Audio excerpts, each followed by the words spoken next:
What's going on, football fans? It's me, J.R. Clark, back again with another pound for pound ATL. Joined as always by my main man, Jonathan Holder. Jonathan, what is going on, brother? Man, it's a beautiful day, but also a sad day because this week is coming to an end, which means after this weekend, I got to go back to work. Oh, poor baby. Poor no, I'm I know. kidding. No, this been a week, dude. It has been a week. Full disclosure, as we always do, we're recording this particular one on a Friday. It'll probably come out on Saturdays when I'm thinking. Yep. But yeah, I am with you. I'm glad this week is over. Um, glad that we're moving into the weekend. Obviously, you go back to work on Monday, but Yep. yeah, it's been hot. It's been had some vehicle issues. Ooh, Co-worker helped me out big time and repaired some brakes. nice. Still trying to get the transmission repaired on my truck. So, good fun adult stuff. But that's not why we're here. We're not here to talk about my truck issues or your vacation coming to an end. What we are here to do is to finish documenting the epic travels of the USS ATL, as it has cleared the NFC South asteroid belt. It has made its way through the minefield that is the NFC, and we have now crested to the have the main enemy in sight. Yep. The other faction in sight, and that is the AFC. Yep. Uh, if the Falcons make it this far, obviously it would land them in the Super Bowl.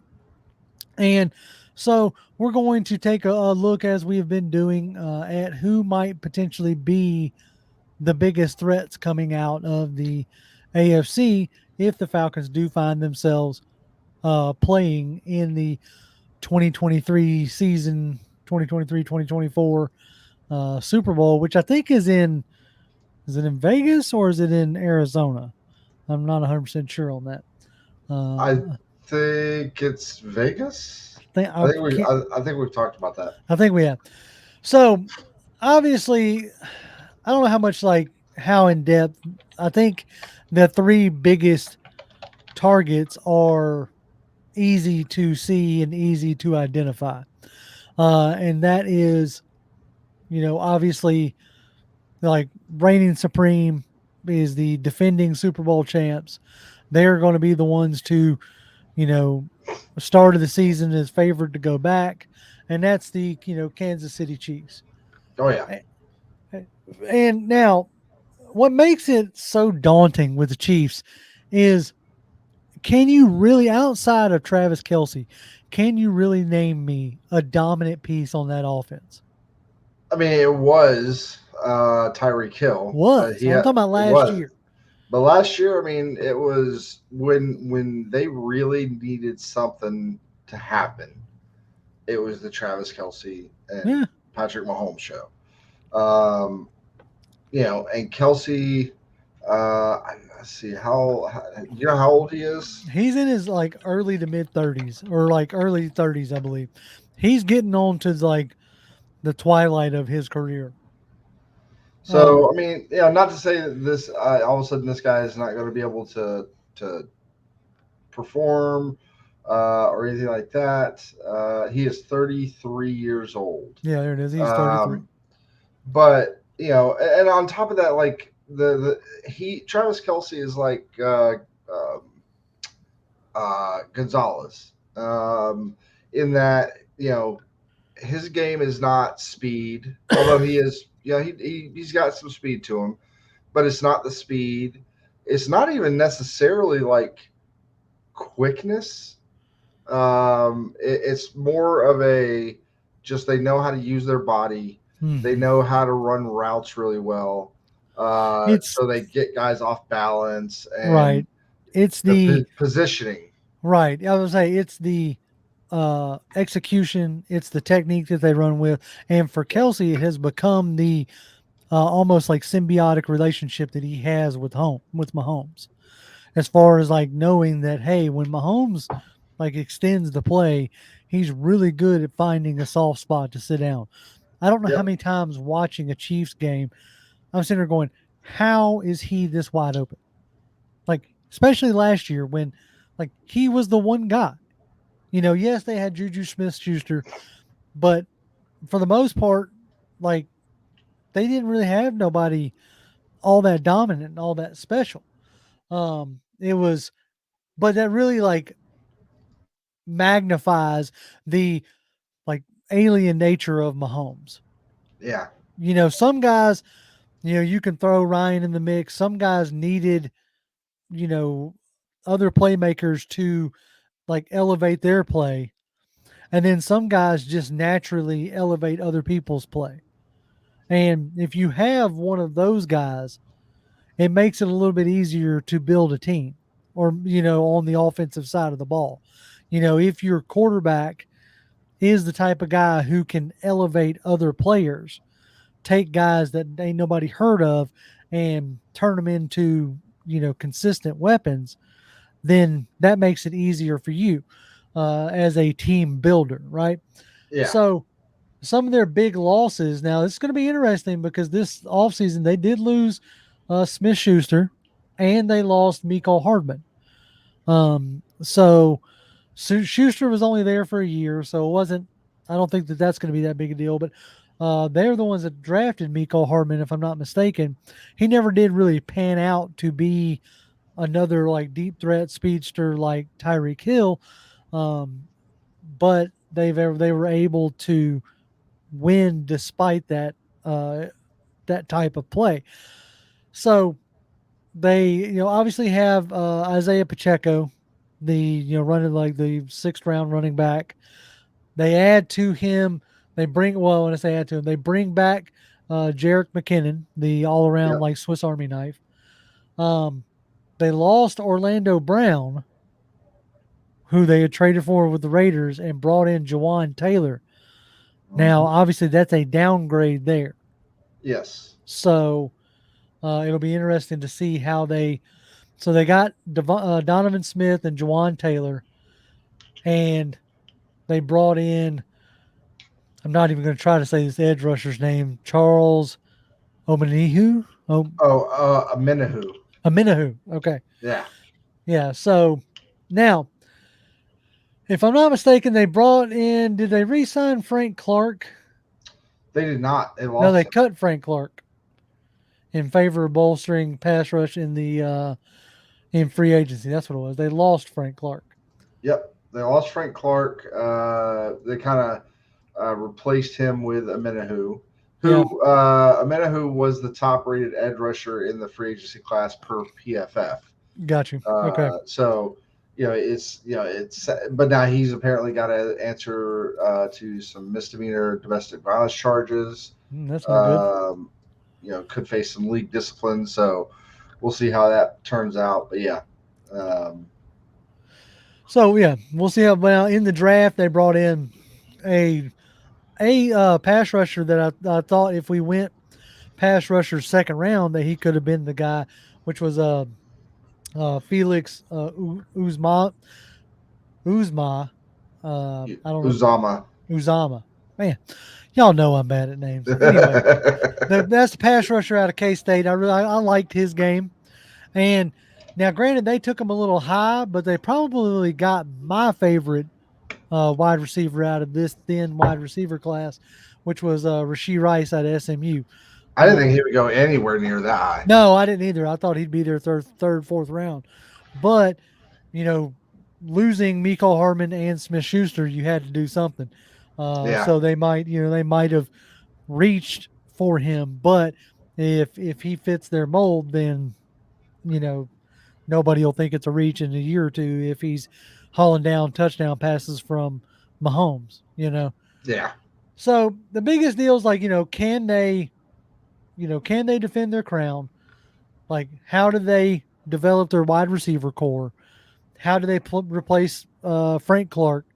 But the one thing that they don't have to answer is like who the QB is going to be.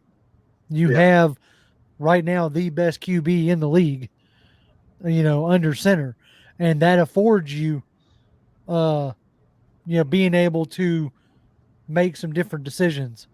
yep, Such as that your QB has the one weapon that he needs, in Travis Kelsey, and you just hope that some of these other wide receivers, um, come along, like your second year guys. They had I'm blanking on his name. I can see him. He almost looks like a tight end, but he's a wide receiver for him. He has like a really like bland name, um, but Uh, he played well for him last year. I may do the same. You looking it up? Let's trying. see. Let's see. KC wide receiver. They got Kadarius Tony. What was this? Justin Watson was the guy's name. I think he might even be a tight end. Let's see. No, he's a wide receiver. Justin Watson played well for them, and it'll be interesting to see if Kadarius Tony takes a step forward for the Chiefs and Yeah, solidifies himself. Kadar- But you know, Kadarius Tony is a guy that if he can stay healthy, and if they can get that chemistry worked out between him and Mahomes, he could be a guy. And then Marquez Valdez Scantling can be a good second, third guy, yeah, um, and so forth. So like they got some guys, and it doesn't hurt when you have the best quarterback in the league under center. That's his whole thing is he elevates other guys and makes them better. So exactly. it doesn't hurt when you have that kind of setup. So As long as Mahomes stays healthy, and even when he is on one leg, as long as he has one leg, the Chiefs should be right back in the mix. As I think that but they they're always going to have a shot. right, Whether they make it or not, who knows? The playoffs are a crapshoot. But at the end of the day, they're always going to be, at least unless something dramatic happens, they're the likelihood of them being at least in the mix for AFC Championship game to Super Bowl berth, is going to be there for probably for a quite some time. yeah, for a while. All right, now on to the next team that I think will be right in the mix, right, again this year, and that is the Cincinnati Bengals.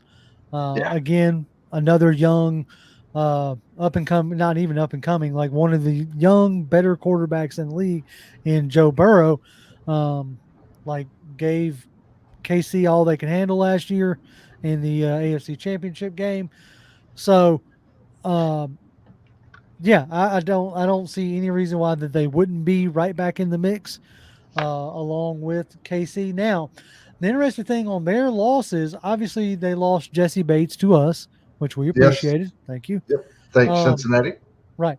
Now they drafted a Dax Hill last year, who I'm assuming that they're hoping is going to just like step into the Jesse Bates role, but they also lost Von Bell. So they Yep, lost both of their starting safeties. yep, Uh, they also lost Hayden Hurst, Eli Apple, and Samaje Perine, which I yep, don't think Perine's going to be or Apple's going to be that big of a deal. Now, they brought in Orlando Brown, which they needed to, solidify some of that line more, which is ultimately what cost them the Super Bowl a couple years back against the Rams.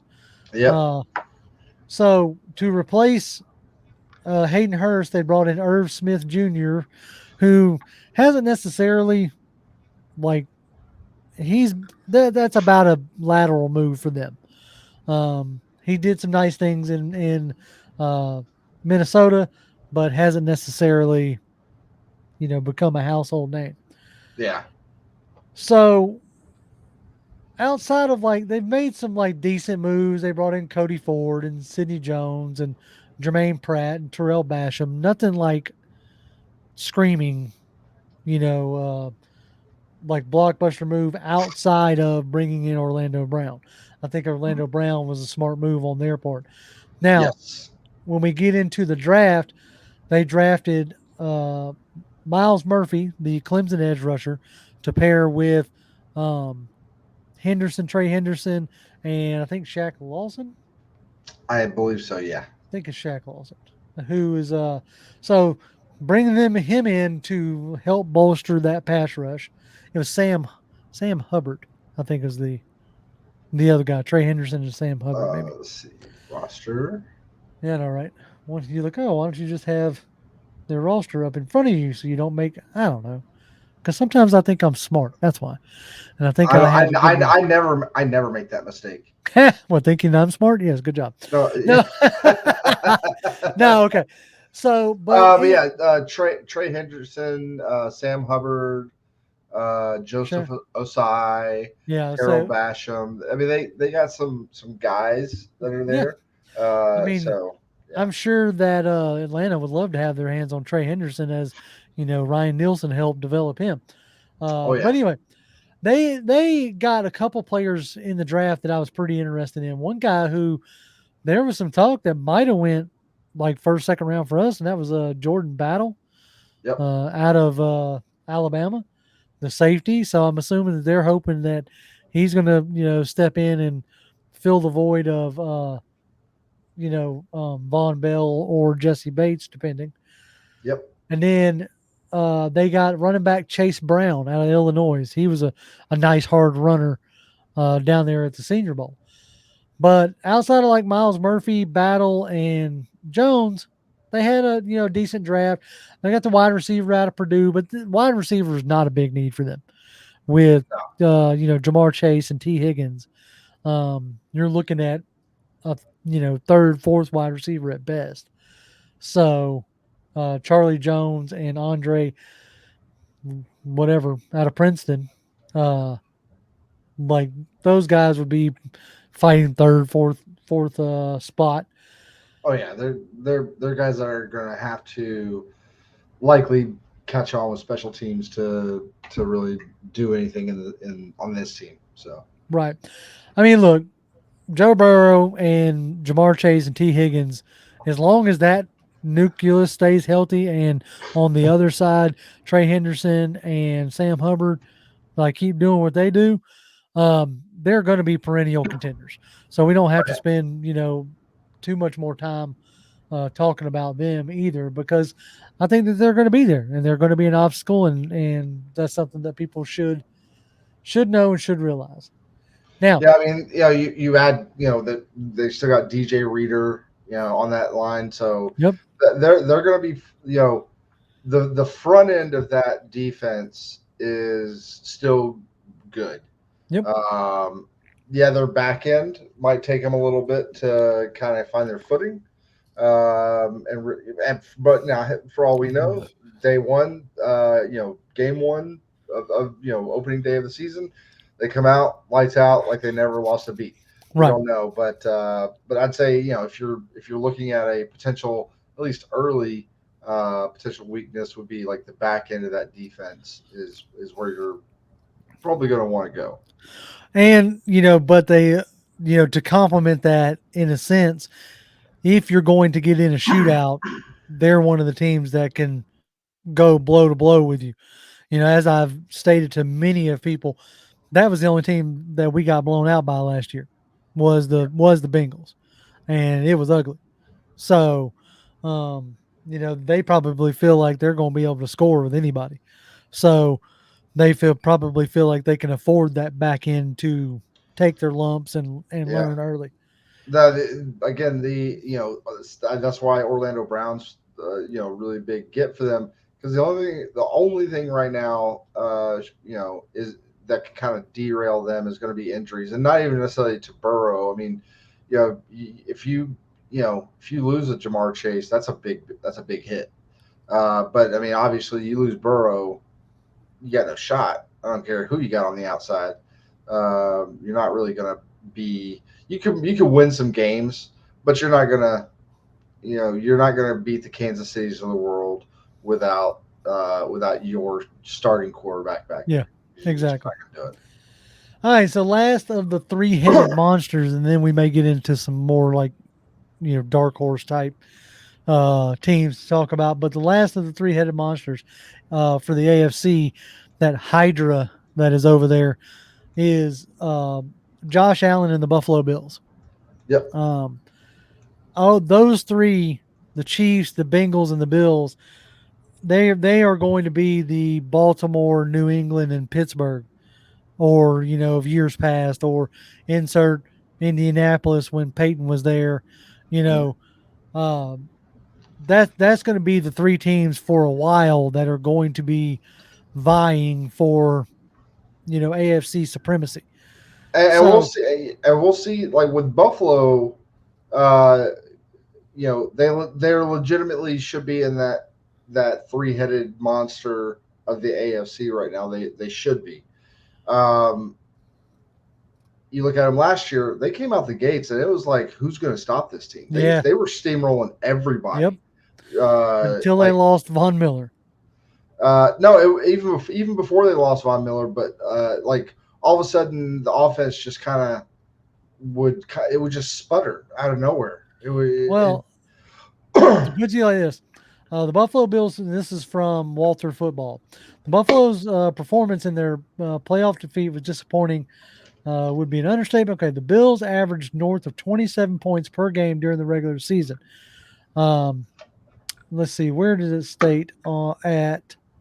But they can only score 10 versus Yeah. Cincinnati. Here it is, the Buffalo defense. Okay, the Bills arguably had the best defense in the NFL during the first half of the year. They hadn't allowed more than 21 points to anyone until week 10. So up to that point, they hadn't given up 3 touchdowns.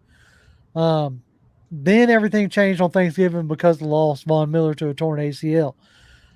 Since then, the Bills struggled to stop opponents, surrendering 23 or more points in 5 of their final 8 games. So, like losing Von Miller for their defense was a huge blow, like losing his pressure.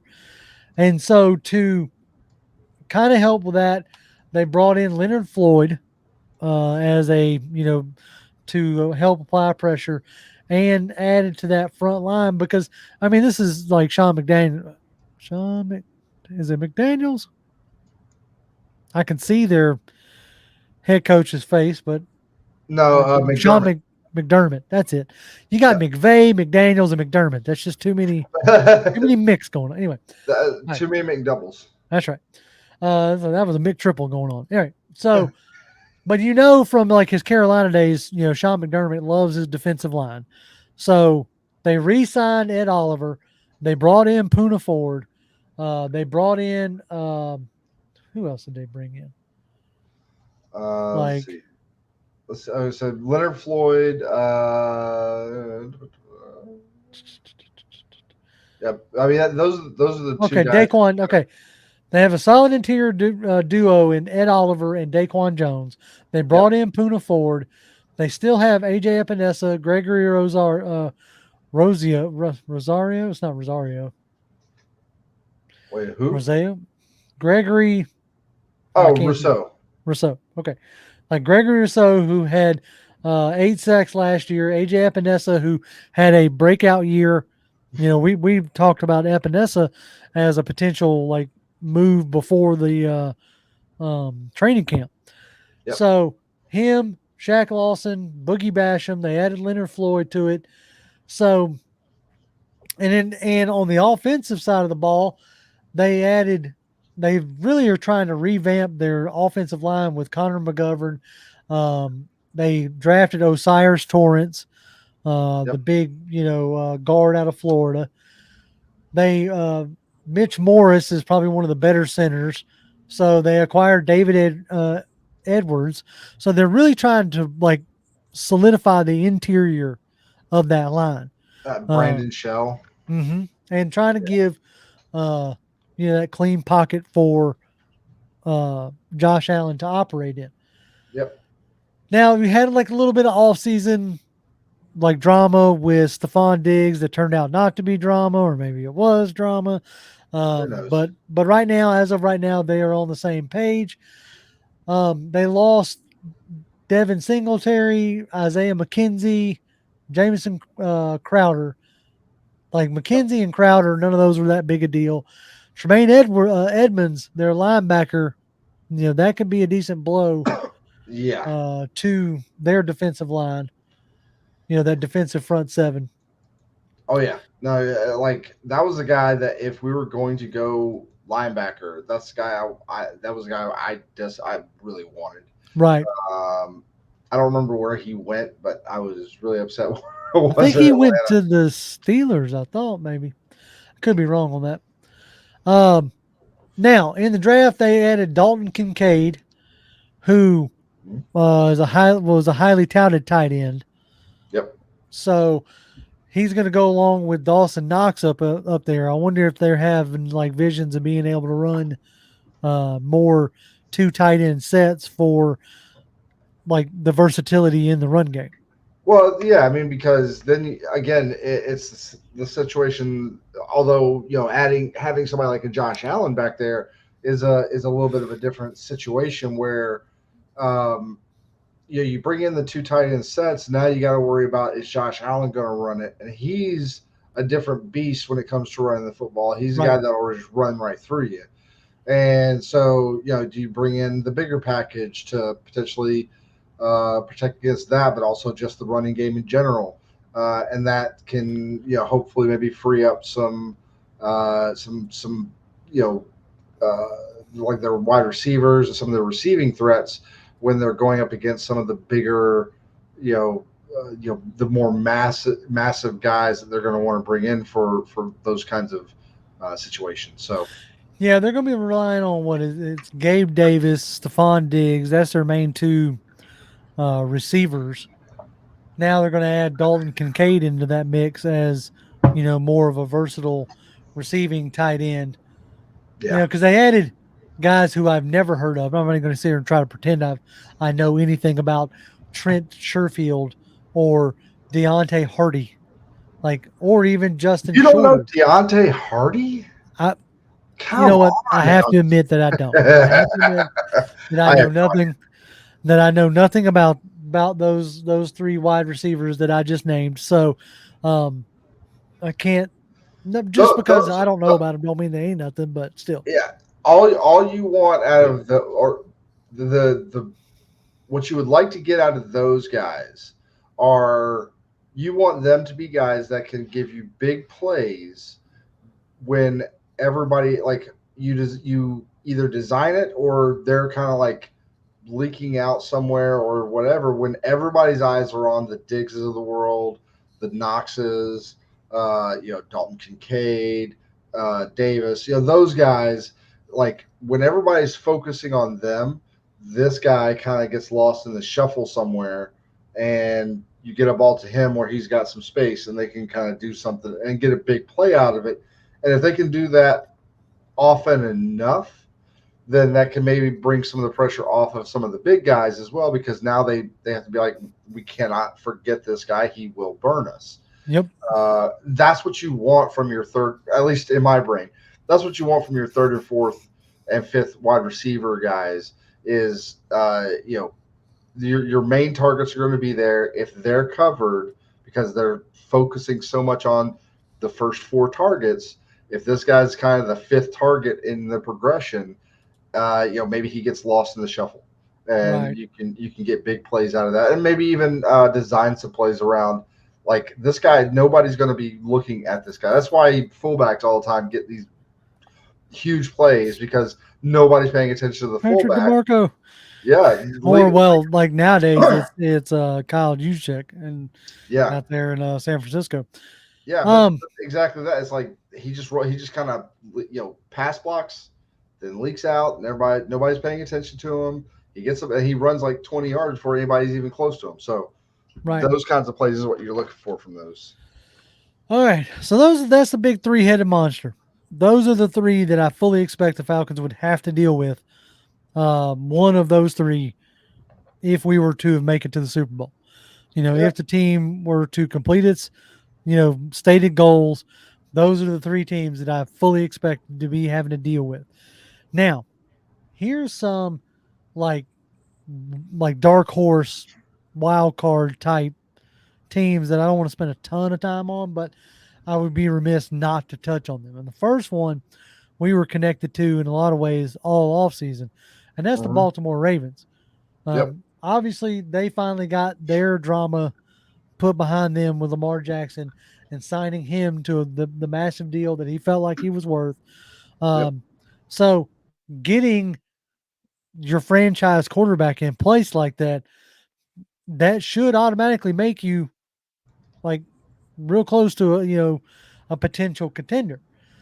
And then you add to it, you get Odell Beckham Jr. We're not 100% sure what the 30-plus-year-old wide receiver is anymore. It's been a year or 2 years or so, at least a year since he's played. Um, they had Rockyon Sin, who's a decent little cornerback. Nelson Aguilar, not too over the moon about that one, and Yeah. Trayvon Mullen, again cornerback, decent enough. Um, they lost Ben Powers, Marcus Peters, Justin Houston, and Josh Oliver. Now Houston's still out on the market, and so is Peters. Now there's some rumblings that Peters may sign with the Raiders, but they don't seem to be in any rush to bring him back.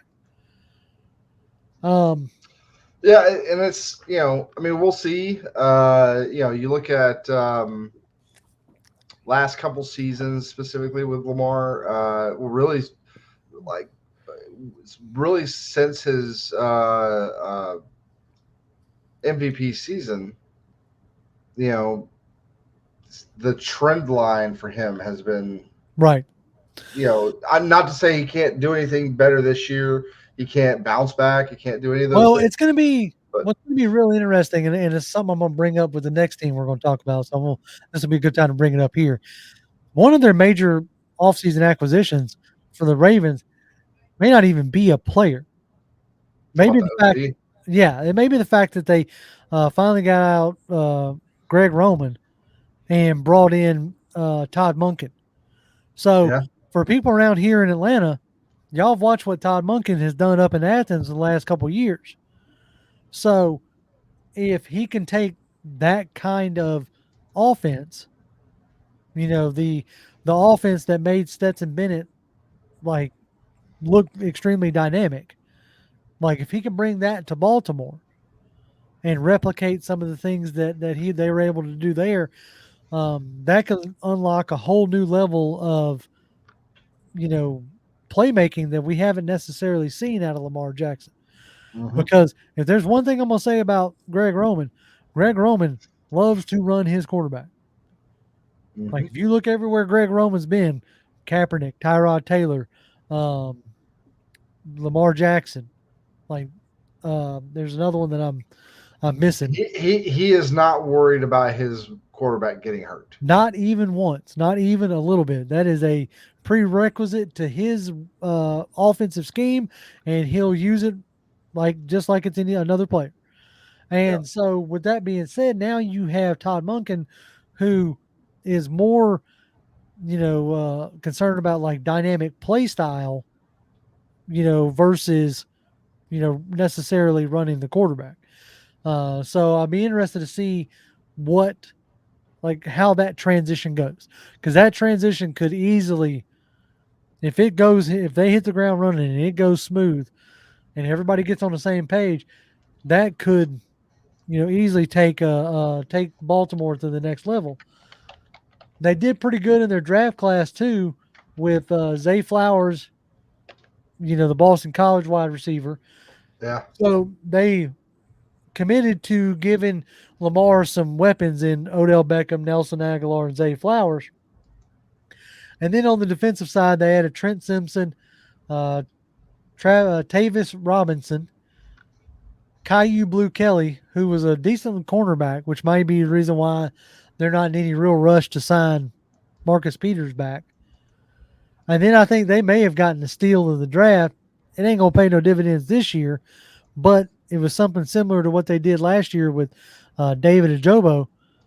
But they got Andrew Voorhees in the 7th round.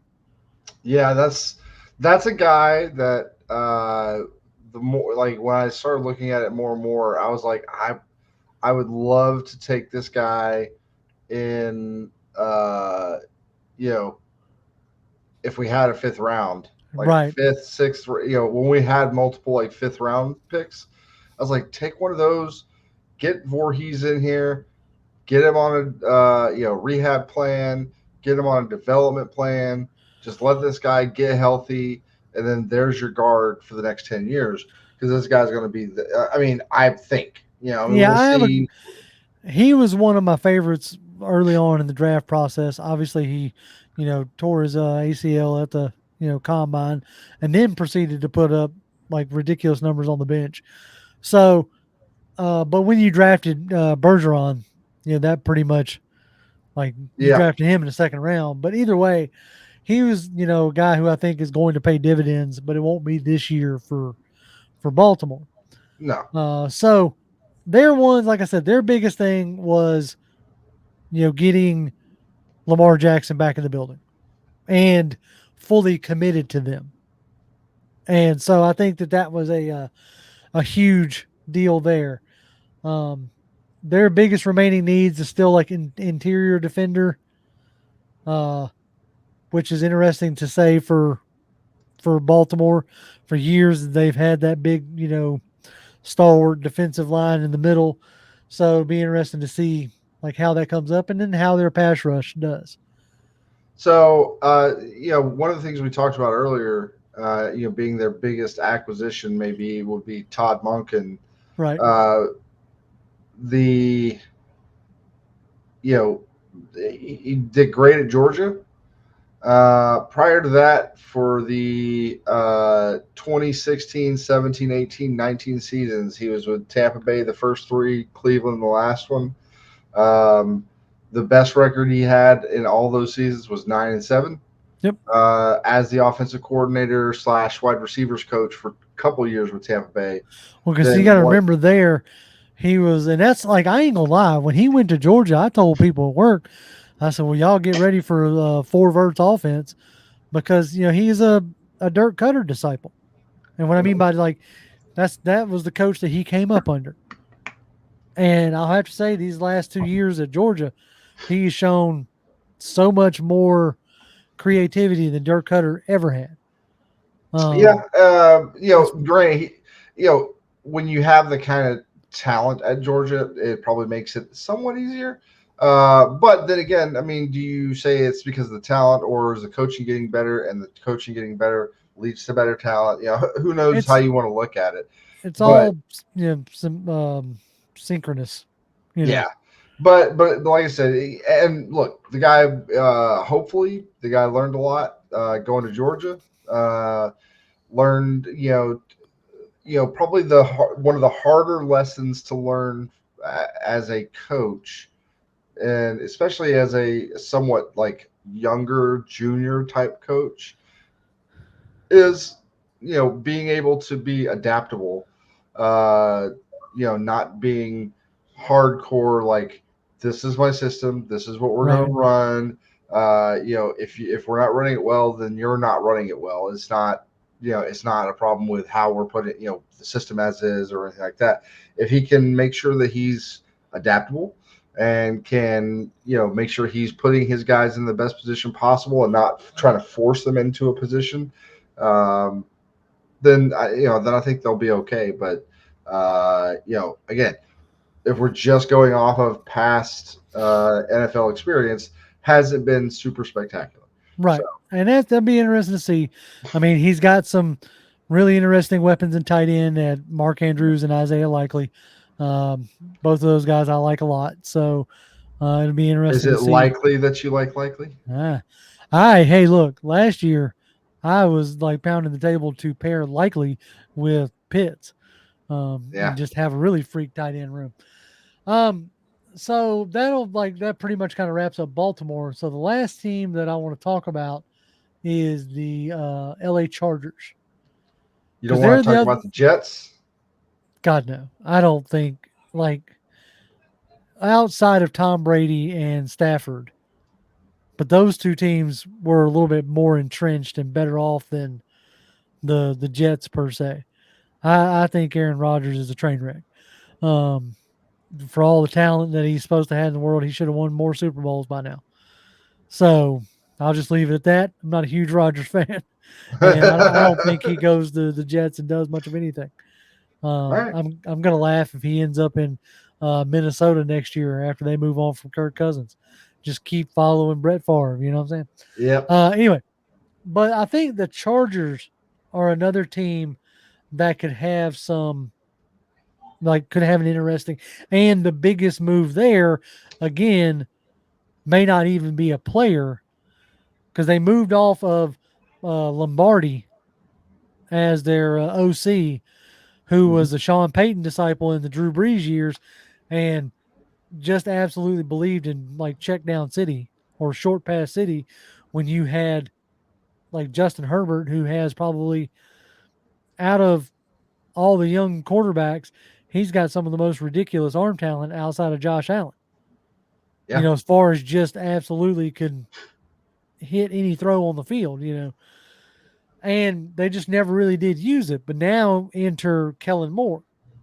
Yeah. He gets let go from Dallas, comes over here. It'll be interesting to see if now with an infusion of OC talent or presumed OC talent, does that unlock the potential and keep Brandon Staley off the hot seat? It's Uh, possible, but they're just like they're one of the more head scratchy teams when you look at them on paper and you look at the talent that they have, especially on the offense, but even on the defense. Like they've had some good talent on the defense, and the defense will play good until it counts, and then they give up whatever it is they need to give up to end up losing a game somehow. Or the offense will look great for most of the day, and then if it comes down to crunch time and there's absolutely points that are needed, whether it's a field goal or a touchdown, uh, they just seem to not be able to get over that hump right, more often than not. It's just a weird. It just reminds me of the so many years where you had the Phil Rivers Chargers. right, Like they had so much talent for so many years, and they either were snake bit with injuries all the time, or when they didn't get injured, they'd have great regular seasons and then go out in the first round in embarrassing fashion in the playoffs. It just never really, just something never really clicked there. hmm So Well, they didn't do much in free agency wise by only brought in like Morgan Fox, Trey Pipkins, sure, and mhm, Eric Kendricks. They didn't lose a huge amount. Now Drew Tranquil, their linebacker, that's kind of a bigger blow. that Kyle is, Van Noy, he's had up and down. Bryce Callahan again and Nazir Adderley, not huge losses. They had a solid draft class. They brought in Quentin Johnston, the tall wide receiver out of yep, TCU. yeah, They we looked at add him to the mix of Mike Williams and Keenan Allen.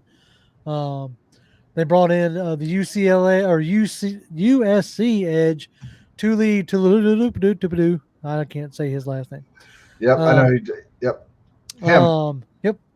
Linebacker Dean Henley out of Washington State should step in where Tranquil left off.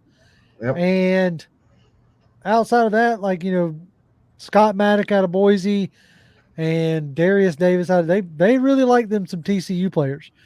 They two wide receivers and Max Duggan, the quarterback. So Max Duggan yeah. should just slide in as a good, decent backup. I I mean, I like Max Duggan. What the thing that I'll say about Max Duggan is, you know, the guy played, a lot at TCU, won a lot of games. Finally got TCU into, the playoffs.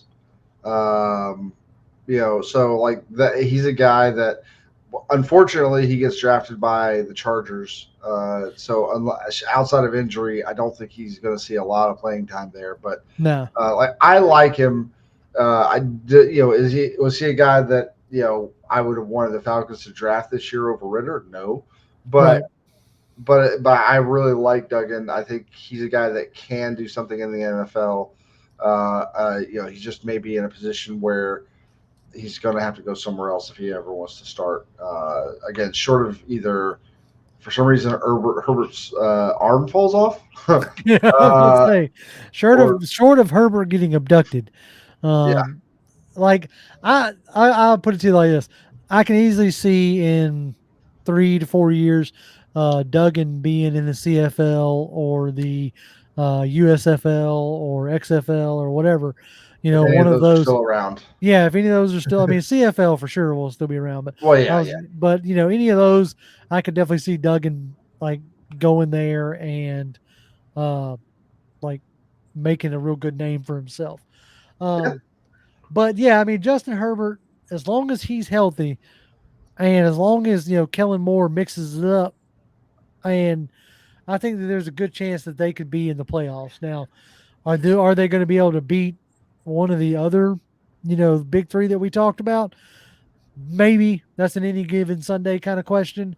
yeah, I still think at the end of the as we wrap this video up here, I think that the big three that you really got to worry about coming out of the AFC for the next probably 5-10 years is Mahomes, Burrow, and Allen.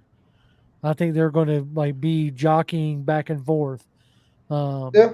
on. Well, like the only other team I could maybe see as kind of a dark horse, and then because I think they're kind of, though obviously the pedigree is better, but they're kind of in the same boat as the Falcons, and that is the Steelers With Kenny Pickett. uh, with Kenny Pickett. A lot of people, you look at Kenny Pickett, and when his first few starts in the NFL, pretty rough. But he got better, just like we said with Ritter. Like he got Yep. better, he progressed as the season went along. I wish we had seen as much of Ritter as we saw of Pickett. Yep. Um, but like I said, he showed some progression as that season came to a close, and we'll see what he looks like in a second full season, his first true NFL offseason. We'll see what that looks like. Does George Pickens does he kind of take a step forward? That's They got some pieces there, and they're a team that the Steelers always seem to find a way. They don't stay down for very long. No, I don't. I mean, it's amazing that Tomlin has been able to do what he's been able to do, keeping that team, in a winning season for as long as he has. And so no, I don't count them out for long, but I don't think that they're there yet Yeah. to to really be able to challenge the Chiefs, the Bills, or the Bengals. Hmm. But maybe next year, like if Kenny Pickett and like maybe when we do this series next offseason, um, maybe instead of talking about uh, the Chargers or the Ravens, we're talking about the Steelers as being a team that is on the cusp of you know breaking through and knocking off one of those other three. So Yeah. That's a good possibility. I think if Pittsburgh was in the NFC, uh, you know, then I think they maybe have more of a shot. right, they'd Um, have an yeah, easier path, which gives me hope for the Falcons. Really, I know that exactly. sounds bad, but which is that's one of the reasons why we could in a sense confidently do this series is that because the weaker NFC, if the Falcons do they hit their stride right, we could find ourselves representing the NFC uh, in the Battle of the Bulge or the Battle of the Super Bowls. And but either way, there's plenty of teams that we have to get through. But these are the ones that we see on the AFC side. Uh, that wraps it up for this little series. That leaves us only 1 week to go until training camp. So we'll have some good fun stuff to talk about after next week. But we'll be back live this Tuesday to chop it up with y'all with some more interesting topics, such as Yep. why Matt Ryan deserves to be in the Hall of Fame, uh, but and why Vic. No, I'm just kidding. I ain't gonna make the chat Gonna get a get chat people riled up riding again. again. You would get them riled up again before we even get on stream. That's right. That's right. But anyway, as always, Falcons fans, y'all can follow me on Twitter. I'm at Grim1128, GRIMM1128. Jonathan. You can follow me at Jonathan M Holder. Come by, say hi, and click that like, subscribe buttons, and hit that bell, man. All that good fun stuff. All right, Yep. folks. Well, we'll see y'all again on Tuesday. And as always, Falcons fans, rise up. Rise up.